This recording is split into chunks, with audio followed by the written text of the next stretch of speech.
Hello! Vamos iniciar aqui mais uma revisão.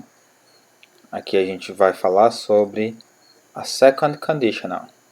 Second Conditional é mais uma condicional, mais uma if clause. A gente que já viu aí a Zero Conditional e a First Conditional, a gente está indo para a Second Conditional, tá? Vamos então utilizar imagens aqui nas quais foram retiradas do site toda a matéria. Caso vocês precisem fazer uma pesquisa extra, podem acessar esse site, tá? Toda a matéria.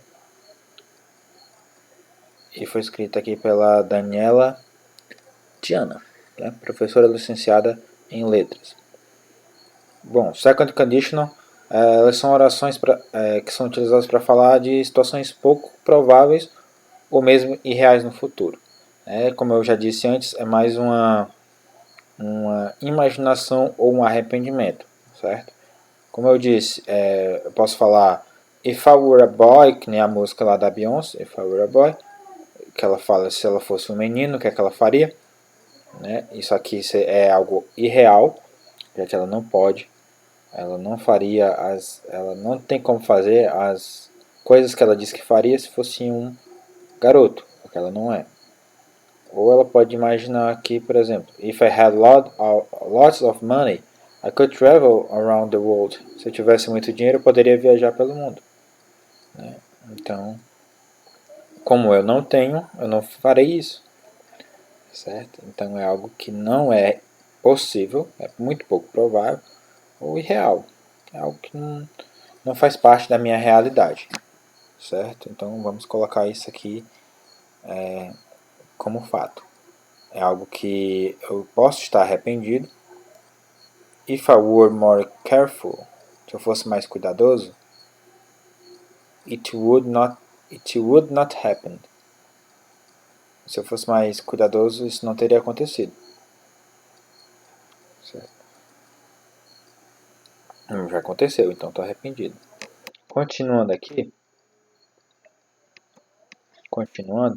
a gente vai falar um pouco sobre a formação, tá bom? Como é que a gente forma uma frase na second conditional, tá ok? A second conditional, né, é formado por duas sentenças. Aí a gente tem a if clause, que é a condição, e a mean clause, que é o resultado. Sempre a gente está estudando dessa forma, com a condição e o resultado, né? Então, na condição, a gente sempre vai utilizar a frase no presente simples. No presente não, no passado, desculpa. No passado simples. Então, sempre que você vê os verbos terminando em ed, ou de uma forma que não é normal, a forma básica do verbo, sempre que você vê utilizado o didn't ou did not, que é o passado simples na forma negativa, então a gente está falando da second conditional.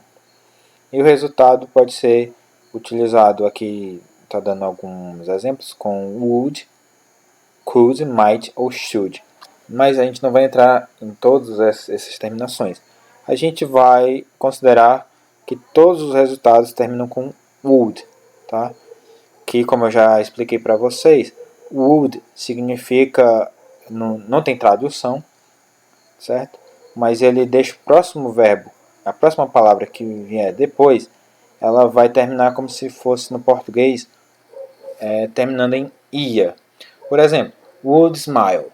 Smile é sorrir. Então ficaria sorriria. Go é o verbo ir. Então would go ficaria iria. O verbo desenhar. Draw. Would draw. Desenharia. Sempre terminando em ria. Ok? Vamos ver aqui exemplos. Tá? If I went to Barcelona, I would visit the market.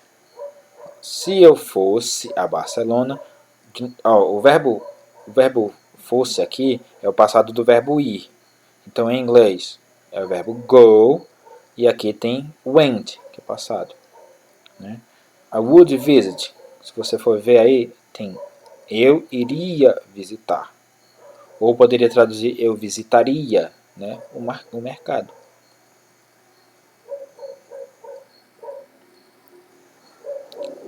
Tem o terceiro exemplo. If I lived, aí novamente é o passado, né, terminando em AD, o verbo live. E would be, que lá na tradução seria. If I lived in Spain, I would be happy. Se eu morasse na Espanha, eu seria feliz. Então, novamente, ela pode ser escrita das duas formas, tanto com a condição vindo antes, como a condição vindo depois. Tá? E a diferença aí seria novamente o uso da vírgula. Se a condição vem antes, a gente usa a vírgula para separar condição e resultado. E se o resultado vem antes, a gente não usa a vírgula. Aí a gente tem um exemplo. Com a condição vindo antes. If I had $1 million, I would buy a new house. Se eu tivesse $1 milhão, eu compraria uma nova casa. Aí separado por vírgula. Aí no segundo exemplo. I would buy a new house if I had $1 million. Eu compraria uma casa nova se eu tivesse $1 milhão. Novamente, o mesmo exemplo, só que agora com o resultado vindo antes. Tá?